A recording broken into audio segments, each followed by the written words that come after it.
Thank you, Lisa. And thank you also to Eddie Watkins Jr., who wrote that song. What a beautiful sentiment. All is well and unfolding as it should. Wow, if I could remember that in every instant, my life would absolutely be perfect. So I'm thinking today about that idea of vision.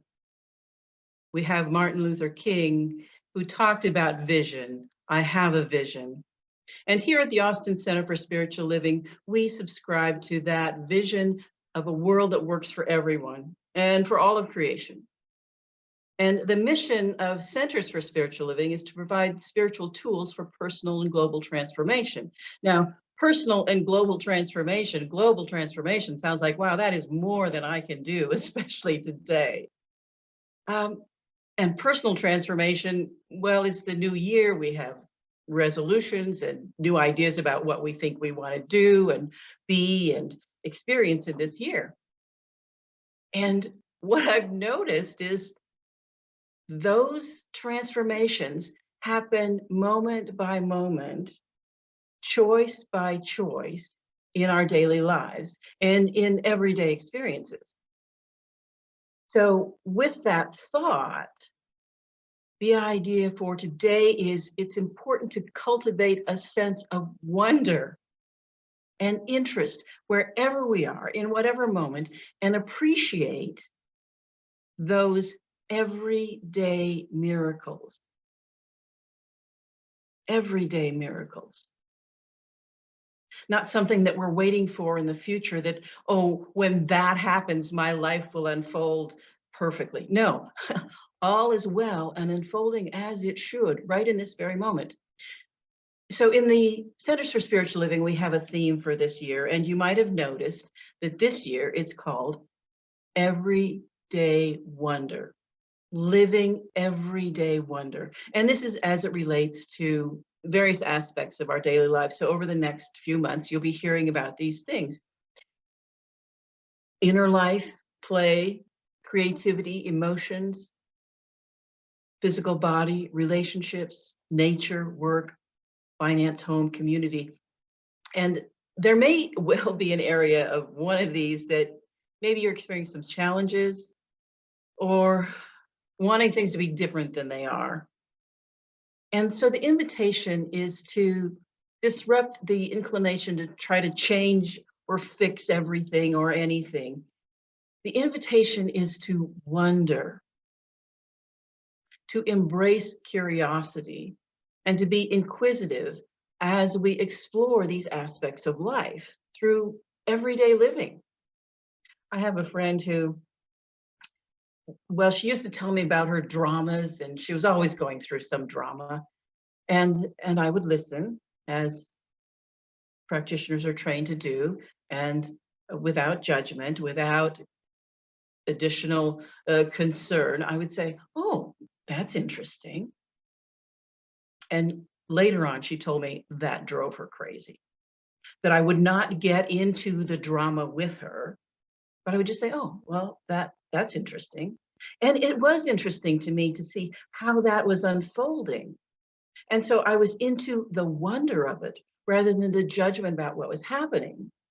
And so that is the everydayness, the everyday wonder. And of course, many, many years later, she came back and she said, I see what you mean. Interesting. Doesn't solidify the drama, but it opens it up. So I was introduced recently um, to Valerie Kaur, and she shares in her book, she has a book, See No Stranger, and this is what she shares. She says, my favorite story was the story of Guru Nanak, the first teacher of the Sikh faith. See, 5 centuries ago, the story goes, halfway around the world, in a village in Punjab on the Indian subcontinent around him, there lived a young man named Nanak. He was deeply troubled by the violence around him, Hindus and Muslims in turmoil. And one day, he disappeared on the bank of a river for 3 days. He was gone for 3 days, and people thought he was dead, drowned. But on the third day, he emerged with a vision of oneness. the oneness of humanity and of the world. And this vision threw him into an ecstatic state of wonder. And he began singing songs of devotion and praising the divine within him and around him. In other words, he was in love, and love made him see with new eyes. Everyone around him was part of him that he did not yet know.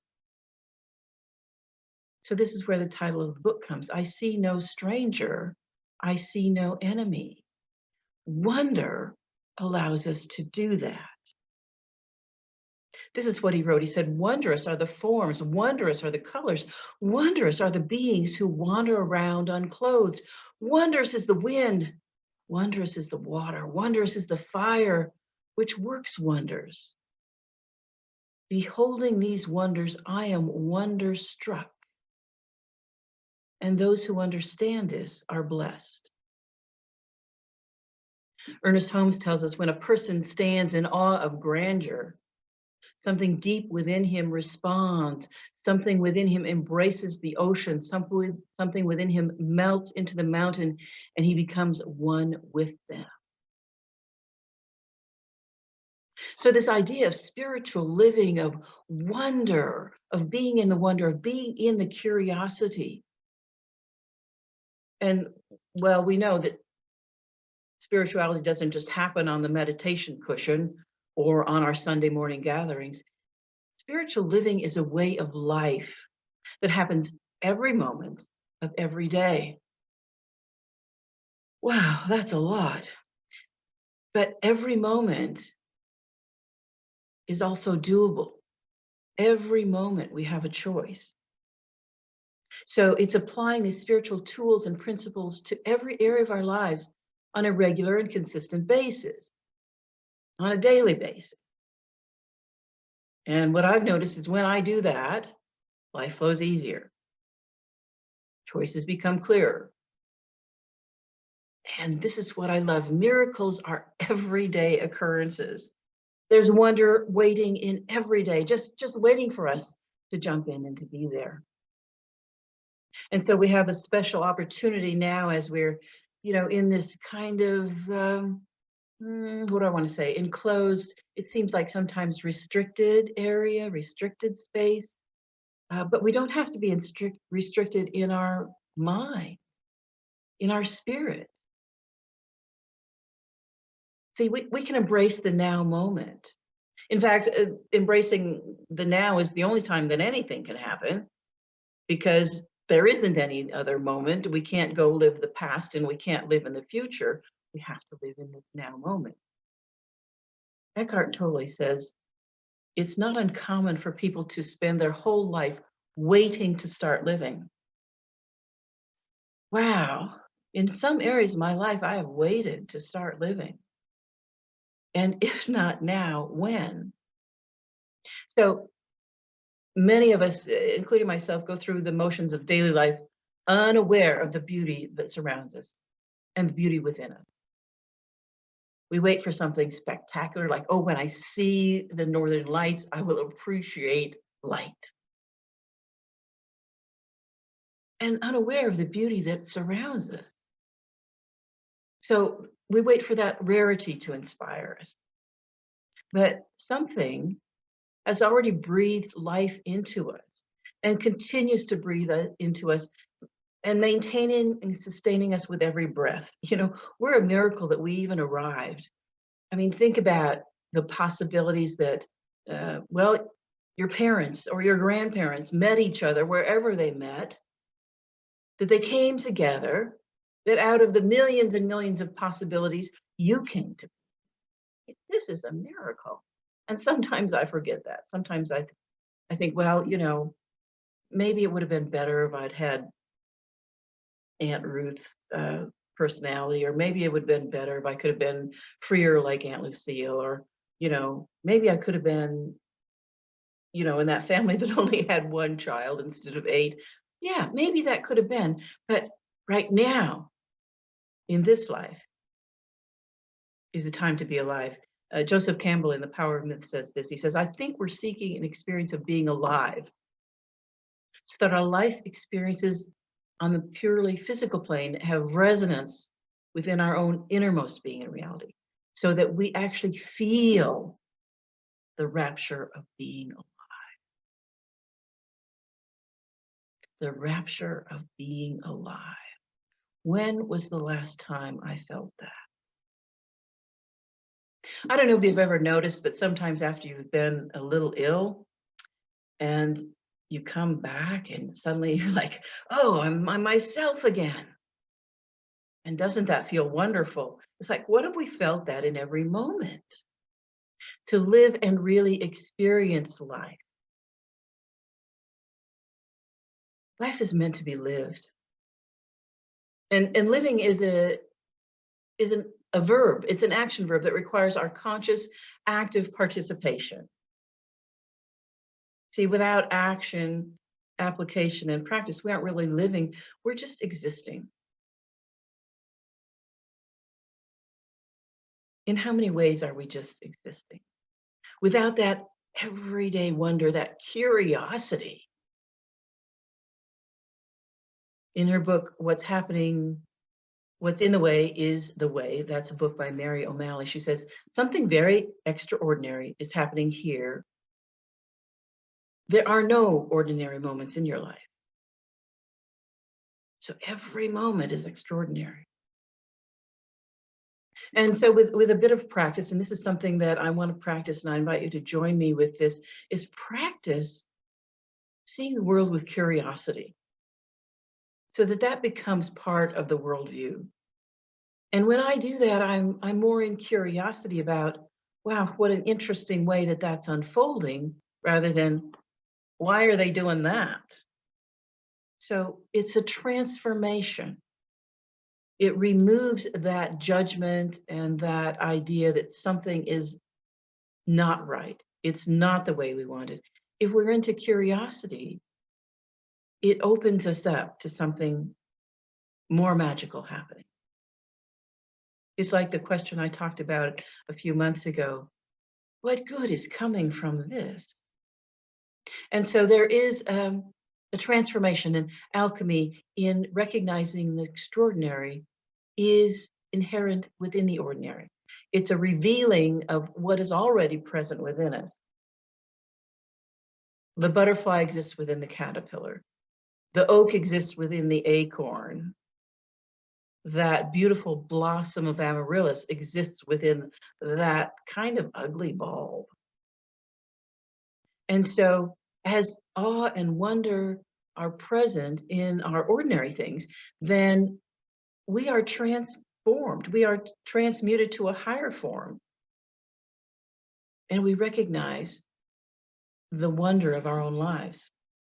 See, the more we're conscious of our truest essence, our divinity, and our oneness, the more every aspect of our individual lives becomes beautiful, becomes a joy. And isn't that what we want to feel? I want to feel that. I want to feel that joy. I want to feel that love. And how do I do that? Well, daily practice helps. Recognizing that there is something marvelous happening here and being interested in it. Yes, that curiosity. And so Paul Coelho in The Alchemist says this. He says, the world is only a visible aspect of God. And what alchemy does is to bring the spiritual perfection into contact with the material plane. And so when we transmute, when we transform that, then we become that spiritual being that we are in this human experience. And I always say this, that the universe is conspiring for our highest good. The light happens for us. It doesn't happen to us. It's not a series of random events. It's a it's a highly intelligent unfolding, giving us whatever it is that's most supportive of the evolution of our consciousness. Everything is unfolding in perfect and divine right order. Ernest Holmes tells us this. He says, here and now, we're surrounded by, immersed in, an infinite good. And how much of this good is ours? All of it. All of it. And so we have to make contact with that. And it's when every day just seems like the other day and we're on autopilot, we sleepwalk our way through it and life passes us by. And, I don't want to get to the end of my life and say, wow, I wish I would have woken up way earlier. Because when we're not present for our lives, we're missing out on life itself. Again, Mary O'Malley in What's in the Way is the Way says this. She says, curiosity is the art of bringing your attention and your immediate experience together. As your attention becomes engaged with what is happening right now, you'll discover that there's a lot going on around you never notice. It is life. And when you are curious, you make direct contact with it. See, curiosity is really kind of a mindfulness practice. We don't have to be just still and not thinking and letting our thoughts dissolve. We could be curious. What if we were curious in our meditation? What if we were curious about what is happening within us in our spiritual world? What if we were curious and in the contemplation, we were contemplating what is wondrous? What is wondrous about my life? See, when we are curious, we get in contact with life. We delve into something, we find out how does that work? I remember a long time ago, my aunt was talking about she had this great new heater in her travel trailer, and she said, "Oh, this is just the best kind. It's new and it's wonderful." And I said, "Well, how does it work?" And she said, "Oh, it works really good." Like I really wanted to know what was different about it. What was the thought and theory behind why this heater was better? But she said, "Oh, it works really good." So how many times in my life have said, "Oh yeah, it's great, it's wonderful," without thinking about, well, what is behind it? How does it work? And this is what we look at in the science of mind. The thing itself, what it does, how it works. So this is something that we can study. See, we can't solve a problem from the same consciousness that created it. You have to learn to see the world anew. Now, that's often attributed to Einstein, and it's been kind of changed in some ways, but we know that. We can't continue to do the same thing we've always done and expect to have a different experience. We can't look at things the same way and expect them to change for us. So we have to be curious. And I'm talking to myself because I'm really not a very curious person. I usually just accept things at face value. But I've come to understand there's something beyond that. And I want that. I want that openness to the greater possibility. And things that I thought were impossible, I want that to be possible. And as we talked about last week, wondering leads to connection. And the freedom and joy we wish to experience coming from connecting with life, and curiosity is the key to that connection. So curiosity is about embracing the now, observing what is. It enables us to be present with what we're experiencing. And then the focused attention of curiosity enables us to rediscover our natural inquisitiveness. See, when we change the way that we look at things, the things we look at change. Let me say that again. When we change the way we look at things, the things we look at change. You may have heard this as part of the observer experience and that experiment. So becoming curious about life transforms our experience of it. And when we stop trying to fix life and instead become present for our own experience, we come into alignment with life. And that can only happen now. That can only happen in the, because that's all we've got. So there's a little story I wanted to share with you. And this is about a woman named Clara. And she begins to notice, if you can imagine notice being a combination of knowing and noticing. She notices. So she shares her insights in Mary O'Malley's book. She says, I was cooking dinner and looking around my messy house, and the thought came to my mind, I'm tired, I'm overwhelmed. And once I bought into that story, I noticed my energy sink. And I realized that the tired and overwhelming part of me are here. And that small shift didn't cause the same energy sink. So instead of thinking, oh, I'm tired and overwhelmed, she thought, tired and overwhelmed are here, but it's not who I am. So she continues, that small shift didn't cause the same energy sink. Instead, it created more spaciousness. And then I said, the tired and overwhelmed is visiting. And that makes an even bigger shift. It acknowledged that it's all temporary and that this too shall pass. And it opened me to even more spaciousness. She continues, then I had some insights. The stories in our minds are just like the weather. It comes and goes. Some days it's sunny, some days it's rainy, some days it's snowy, and I can't control the weather, and it's not permanent. It's always shifting and impossible to control. The only choice is to experience it as it is, to see it. And I might add, to be curious about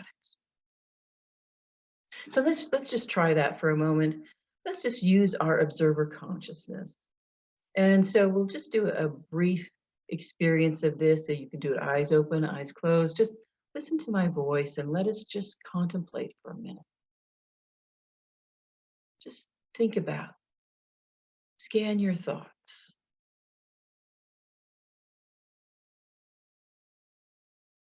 And notice what's in present. What's present in the motion? What's present in this moment?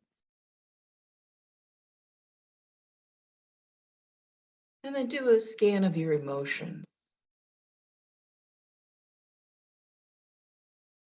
How are you feeling?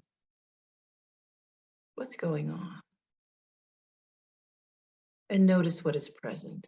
And also then now let's just do a scan of the body.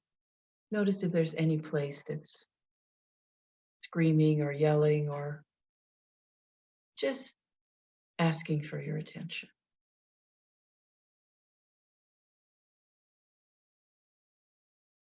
And in this moment, bringing your awareness to your present experience without trying to change it. That is curiosity. What is happening? Notice what is happening. Oh, the breath, the inhale. And just notice it going down into your lungs. And just be curious about, how does that oxygen get transported from the air into the cells in my body? What would it be like if I were curious about that? And then notice your emotions.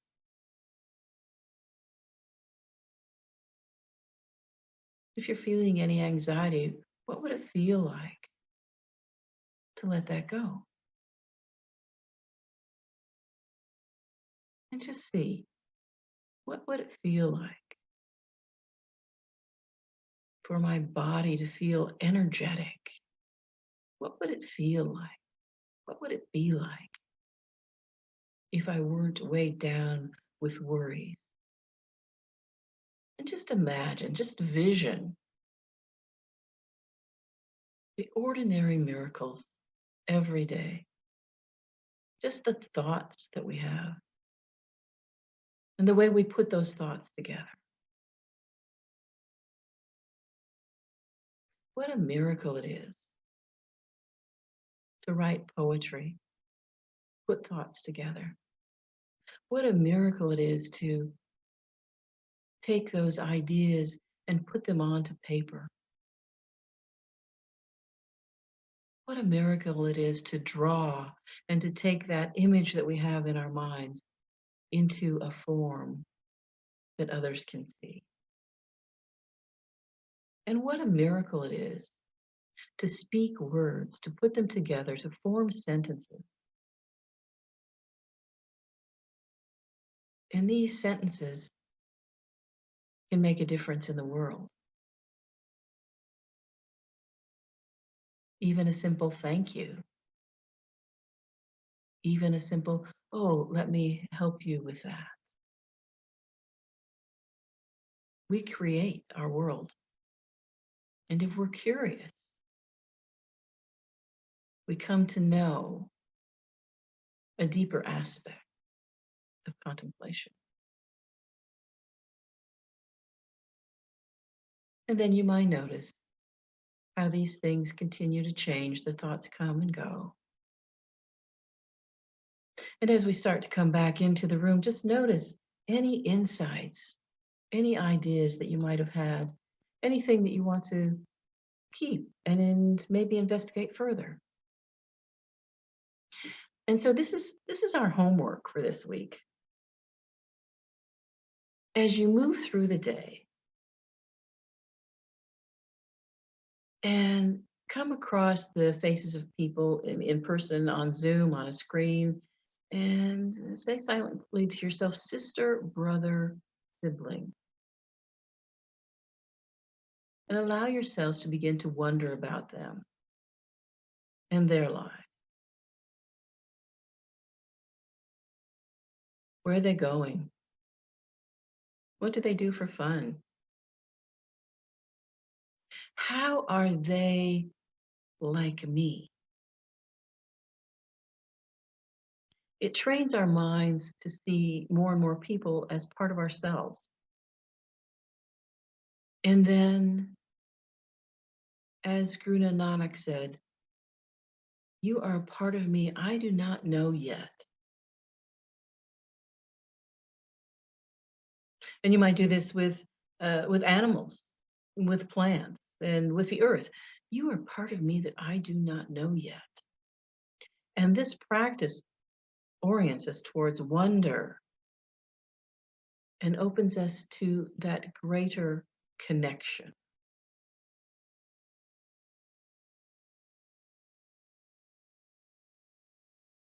That greater connection.